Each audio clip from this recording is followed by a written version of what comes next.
What's happening in entertainment?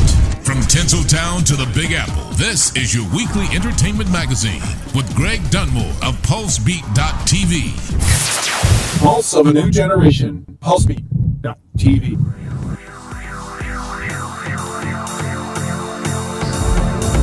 Well, today I'm DJ John Jammin John. John, you have been an icon in this community and all over the world. What makes movement in 2026 still something that has no competition? Well, because first of all, Techno was created in Detroit, so that's a huge draw.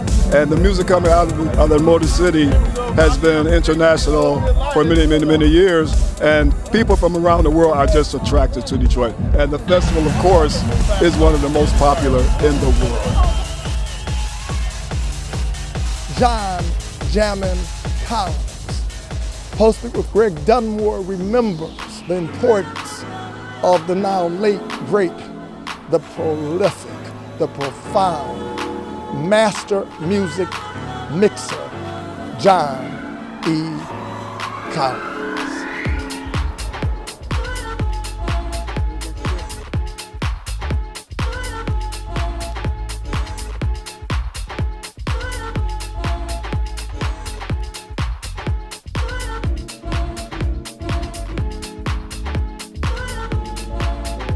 Mike, first of all, my condolences, because I know what it means to lose a friend that was like family. John Collins was certainly like family for you. So in this moment, what is the sun is shining and that's John shining down on you? What is he telling us for you to say to us? I believe he's telling us to keep everything moving, because I've been knowing him since the 80s, since I was a kid coming up, and ironically, we shared the same residency at Cheeks, and then just through the years, and then later on through the whole underground resistance thing, as I left, he came in there and was DJing and doing everything. But we've always kept up. We've always, was in each other's face doing gigs and stuff like that. And he was one of the elders. I was a kid when he was out here doing his thing, and he continued to do his thing until he left. So in my head, I just think, as he left, he was doing his thing. So I can't imagine him not telling the world to continue doing what we're doing. Wow. Now, John, I know, was one of the icons, and so are you, one of the icons. And it's funny because, when you think of Detroit names, people think about Motown, rightfully so, but techno and house, rightfully so. You are music royalty. So knowing the music the way you do, what makes John's style distinctive from Carl Craig or Derek May, for those who don't really know the genre of music? And what would you technically call the genre of music that John Collins was internationally renowned for? Well, it's kind of I'm not going to say it's a tricky question, but, John was one of the forefathers. He was one of the, he was there with Ken Collier and all those guys, so he, by right, started, when the whole thing was going down. He has that history. I was a kid that came into the history, but he was already an adult, already doing it. So when he was doing his thing, before house and techno, we had a name for our stuff. We called it progressive. And progressive was, the music that was pre-house, D-Train, Colonel Abrams, and, things in the early 80s, 80, 81, stuff like that. So, he was of that period. I'm a child of that period, but he was one of the ones that was a part of that period. I guess you can say that they're the ones that instilled that in our generation, as it came out, So, John was, one of the few purest DJs. He always was consistent. You know what I mean? He didn't stand out as far as trying to be like the "hey, look at me" guy, but he was always one right there, always right there. No matter when you look, he was, doing movement with Eddie Folks or spinning that, what's the place, Speaker Box, doing a weekly over there. And when I met him in school, like I said, I was spinning at Cheeks, and he was a resident there with Stacey Hill. And you know, it was just one of those things where as long as I known him, you know, especially after, you know, during the underground resistance period, before he joined it, he was working with Joy Santiago. They had a travel agency, and they were in charge of, you know, getting everybody to where he was going, you know, traveling overseas and all that kind of stuff. I eventually left underground resistance and just kind of, you know, started doing like my own thing eventually. But during that period, he at some point joined underground resistance and became, you know, the UR DJ.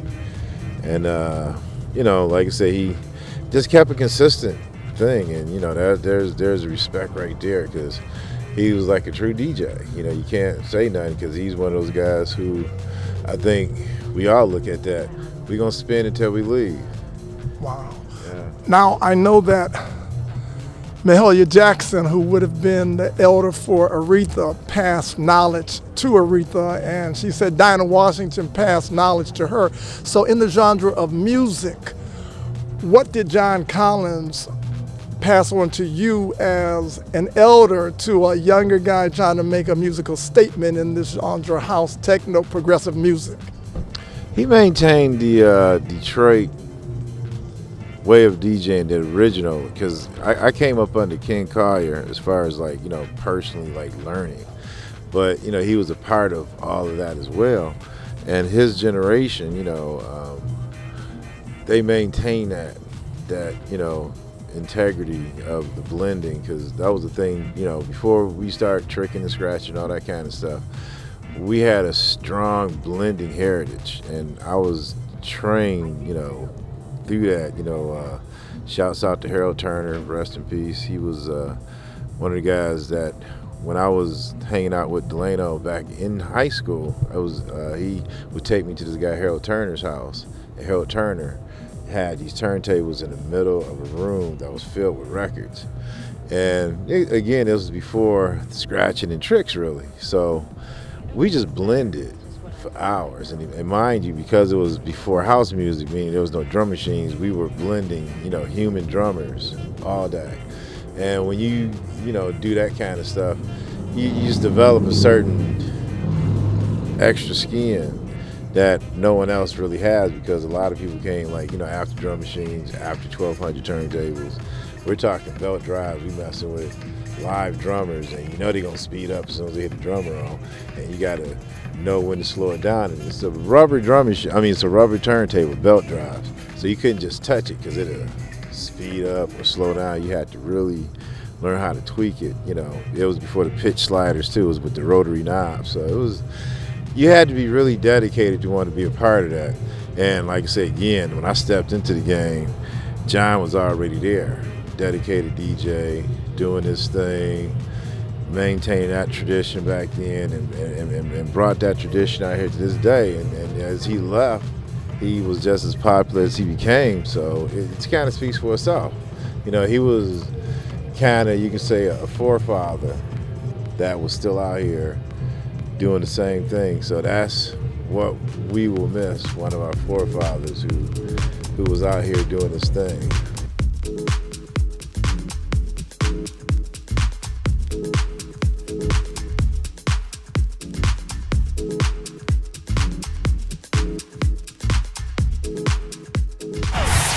PulseBeat.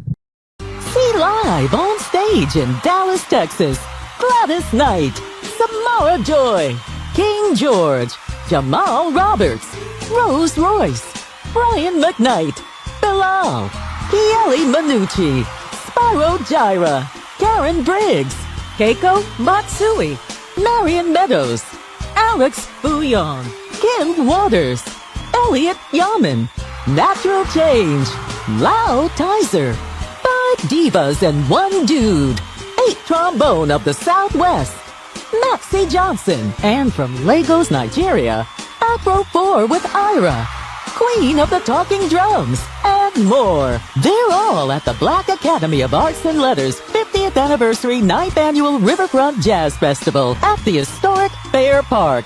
Get your tickets at Ticketmaster.com or call 214-743-2400 and enjoy this Labor Day weekend of music, power, passion, rhythm, and soul in Dallas. PulseBeat. Exhibit 3000, the world's first techno museum, is located on 3000 East Grand Boulevard in this building, which is also the home of Submerge Recording Services and Underground Resistance. It's of international importance. This hub, where across the street is the headquarters of Moody Man, aka Kenny Dixon Jr. He's of international importance in the world of techno dance music. And the energy of this entire area makes this sacred ground for progressive music. And there was no person that connected the dots who was connected with all of this energy more so than the now late great, the master music mixer, John Jammin Collins. I first met him as a DJ when he was doing the Detroit Regional Music Conference, and he was one of the founders of that. And then I got to learn about a lot of his work with youth and his counseling work. And then again, he came into Underground Resistance and became part of the family here. This museum was set up by Bridget Banks, Mike's sister, and Carla Vecchiola, Professor Carla Vecchiola. And John ended up being a huge part of the museum as well, in terms of giving tours and educating people to the history of the music and really how all of this stuff comes together, not just in Detroit, but globally. And I think that's part of what makes John special to so many people, is that there are all of these different experiences people have had with him in all these different capacities. And so he brings a lot of different people together. The Boulevard, East and West Grand Boulevard, is really the connection and the link between Motown and techno. And John Collins, as a curator in Exhibit 3000, really did a great job of bridging that gap and bringing those two worlds together. During this time of conflict and global controversy, do you feel that techno should make a political stance, or is it making one? Well, if you research Underground Resistance, which is an African-American, Black-owned, international techno label, our music is political. We drop knowledge about everything from politics to people, integration, discrimination. We try to educate people, so we're doing that also through our music. So that is actually happening, somewhat. This is the power of our indigenous culture, our cultural production. This is what it looks like for our legacy to be in the forefront and for us to be rooted in it as we vision a future that looks like us and is built on our own work, economically, culturally, as well as socio-politically. So this is a very, very important event and a very important moment, because this is us putting our identity forward, putting our narratives forward, and making it very clear how rooted we are in our future. Now, humankind goes back to the continent of Africa, but when we talk about music, we go back to the city of Detroit, and distinctively, Detroit has become this destination city, but you were there prior to the cameras of the world. So let us know distinctively what Black Detroit has meant to the legacy of techno music and music in general. Well, how about this? Black Detroit's cultural production is the reason why there is a global techno movement, period. It was Mike Banks, it was Underground Resistance, it was the Bell Bill 3, it was these records that made it to Germany. And then it was Germany, shout out Dimitri from Trezor, but it was Berlin who came to Detroit and said, we would like your music to help power our economic and cultural revolution. So that became our cultural production. Our music became the soundtrack of revolution across the world, starting in Berlin. So for me and for us, this is what it looks like to be owning the fact that we are these cultural architects, owning the fact that our music is the music of revolution and it is the music of economic and cultural renaissance. Now you've got hood clothes to gentrifiers. Yes. And I know that you are cross-cultural and you know the beauty of humankind because this is a potpourri of the world. Absolutely. But let us know distinctively what it means, hood clothes to gentrifiers. Yep. So what this message speaks to is this. It's 2 points. First point is this. The hood is closed to conventional, top-down ways of development that produce cultural erasure and cultural economic displacement. The other point is this. The hood is closed to that top-down because we've created our own ways of resourcing ourselves. We've created our own methods that are rooted in our cultural legacy for bringing new economic opportunity and resources to the neighborhood. And we are developing spaces and people based on our own ancestry and our own cultural legacy. That's why the hood is closed to the old ways, because we've opened up the new channels for the new ways. And so my last question, movement is about techno music and it's about people coming together, but because this is a spiritual moment, Bryce, what for you would be the name of the movement that you know you're passing on from this moment of time to the world? What is the movement and the moment? The movement in the moment is us advancing using our own language, honoring our own cultural legacy of production.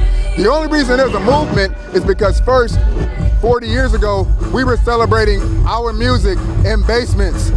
That got bigger to the rave parties. Then that grew into the Techno Fest. The Techno Fest advanced to the Detroit Electronic Music Festival. It was because of the legacy of us celebrating ourselves and scaling how we celebrated ourselves that made a corporate entity called Paxahau creating a festival called Movement even possible. So what this moment symbolizes is what the future looks like. It is us putting on for our people and creating new economic opportunities based on our own cultural production. But in terms of innovation, and you've always been about innovation, what is yet to come in this age of AI? Well, I think AI, that's a bit controversial as a producer making music. I don't like it. And we kind of stay away from it because it's not being created by humans. And I don't think that AI can replace humans when they're producing music coming from your soul, the environment, or whatever the influences are. So it's not an issue for me right now. But I think there should be some restraints, regulation on AI.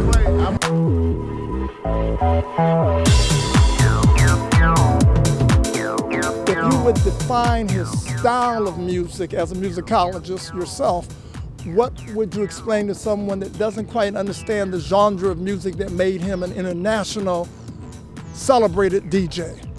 Real easy, inclusiveness, because so many people can relate to it, the rhythms, the moods, the vibrations. It was relatable. And I think that is what overall made him successful.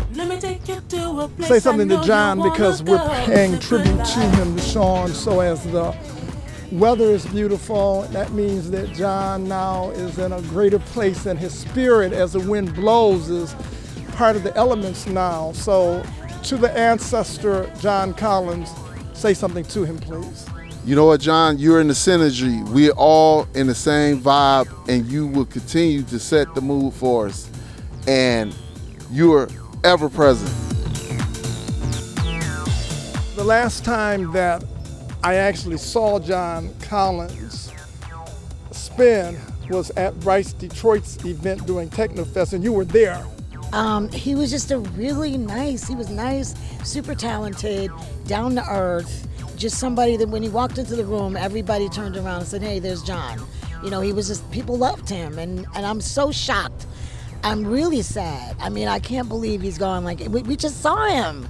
We just saw him and talked to him, and he was smiling and happy, and that's why you got to count your blessings, y'all. You know, you can't count that high, but you got to count them because you never know. Waking up every day is a blessing. See live on stage in Dallas, Texas, Gladys Knight, Samara Joy, King George, Jamal Roberts, Rose Royce, Brian McKnight, Bilal, Kieli Manucci, Maro Jaira, Karen Briggs, Keiko Matsui, Marion Meadows, Alex Bouillon, Kim Waters, Elliot Yaman, Natural Change, Lau Tizer, 5 divas and 1 dude, 8 trombone of the Southwest, Maxie Johnson, and from Lagos, Nigeria, Afro 4 with Ira, Queen of the Talking Drums, and more. They're all at the Black Academy of Arts and Letters 50th Anniversary 9th Annual Riverfront Jazz Festival at the historic Fair Park. Get your tickets at Ticketmaster.com or call 214-743-2400 and enjoy this Labor Day weekend of music, power, passion, rhythm, and soul in Dallas. Pulse Beat. Hi, I'm John Collins, and you're watching Pulse Beat with Greg Dunmore. Let me take it. And this man is an icon. He is known all over the world. So the fact that he uttered my name, From Detroit. I found out. From Detroit. Thank you. And my frat brother. Right. A5A, yay! A5. So Ralph put this little box together, and I was racking my brain trying to figure out what to do. And so Love is Love kind of worked with this, so I'm very happy. Love is You knew fun, John Collins as a friend. exciting. And what is shocking news, as a matter of fact, I got the news from you that he had passed because you're always on top of everything. So just let the audience know why losing John Collins in the musicology of Detroit is like losing Aretha. Let the audience know his stature. I mean, John Collins, though he may not be as widely known as some of the other stalwarts of of dance music out of Detroit, John was a guy who stayed here primarily, be kind of pushing the gospel. You know, he was in the realm of guys like Ken Collier, Hump the Grinder, that era of DJs, who really ushered in a lot of the younger DJs. You know, John was playing places like Cheeks and UBQ, and really putting the music out there that people in Detroit end up dancing to, vibing to, and creating other music off of. You know, John, besides that, John worked with Submerge for, 30 years. And, you know, Submerge, the hub of techno in Detroit that has held it down for decades. Underground Resistance, Mike Banks, and that whole crew there. John was a stalwart there, his family. So it's just a major loss on many, many levels. You know, I knew him personally. We were cool. He was my mom's neighbor, actually. They lived in the same place, then like around the corner from each other. So there, a lot of ties there. And like I said, John was a person who pushed the genre here, pushed dance music, pushed, was a stand-up for the alternative lifestyle, etc. So, it's felt in a lot of different ways. And ironically, within the past, I'd say 5 years or so or more, he really started getting an international acclaim. He was playing out of the country more, playing in other cities and so forth. And, it was a long time coming. Now, help us define the music, because this really is the elephant in the room. It's like, is there a difference between soul and R&B? Is there a difference between contemporary music and pop music? So I say this because John was not a singer, not a dancer, he was a DJ. And how would you define in a nutshell, he was a DJ in the genre of what? Dance music, all the dance music. Techno is dance music, house is dance music. Soul and R&B are also just part of the fabric of music in Detroit, so you had to touch that also. So John was an all-around DJ. DJs at their best, a real DJ's job is to expose you, the consumer, to new music, right? New music, new types of music, new sounds. They're the ones who lead the way before the radio gets to it. And he was one of those pioneers, those purveyors of great music to filter and hand deliver to an audience. So you said, hey, I want to hear that song some more. So you call up whatever your local radio station is. He's the guy, frontline guy that people come to from the record labels and artists come to say, hey, I've got a new song, I've got a new sound. And he gets that in your ear via the dance floor. So can you say one last word that can only come from a man that really knows the passion and his purpose is in putting the spotlight on a John Collins? Yeah, John represented Detroit music and Detroit DJs to the utmost. I give him that. You know, he was steadfast in his conviction, steadfast in his playability, steadfast in spreading the knowledge to emerging DJs and audiophiles, and touch people around the world via his work at Submerge.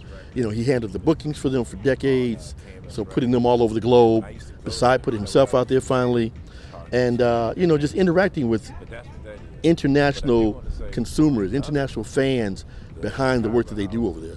Now, when we talked to Sheila Horn, she said that the reason why Detroit, which is really the centerpiece, we know for Motown it's the centerpiece for gospel, but it is also the centerpiece for techno progressive music. Now, when I asked... And soul and funk. And soul and funk. So, especially the funk. You got it. George Clinton, his mojo came out of Detroit. But I have to ask you this question, that when I asked Sheila Horn Head, she said it's in the water. Mike Clark said it is in the freedom that Detroit has given musicians. What is the one word that you would say that makes Detroit magical as it relates to inspiring all these great artists, especially African-American artists? I was going to say the blackness. The blackness. The blackness. The blackness is in our spirit, is in our soul. Soul is in our soul. And guess who would agree? Eminem would agree also. It's the blackness. It's definitely the blackness. And Miss Sheila Horn Head Amuka, who is killing the globe right now in the dance music genre. You know, be on the lookout. She's coming hard. A lot of people don't know about her visibility and her extensive record across the waters, right? And she's trying to bring that back here more. So, you know, you would know her in the same pantheon as you would know a Crystal Waters or a Sybil or a PCC Pendleton, right? She's that caliber and more. Well, you know, right now John Collins is in heaven above, and when you say the name of an ancestor in African ideology, special blessings are bestowed. So as John is looking down on us in heaven above, say something to John as we remember the one and only John Collins. I say, John, thank you for all you've done, all you've given, all you've helped to push forward and expose to the world. You know, you will be missed. Your talents will be missed. Your caring will be missed. Your giving to the dance community will surely be missed. And, you know, we hope you smile down upon as many of us as possible and guide us in the right direction. John, you're also part of the category of people that I cannot tell you the best is yet to come, because you're already the best. So may the best continue. Thank you very much. All right, fantastic. Thank you.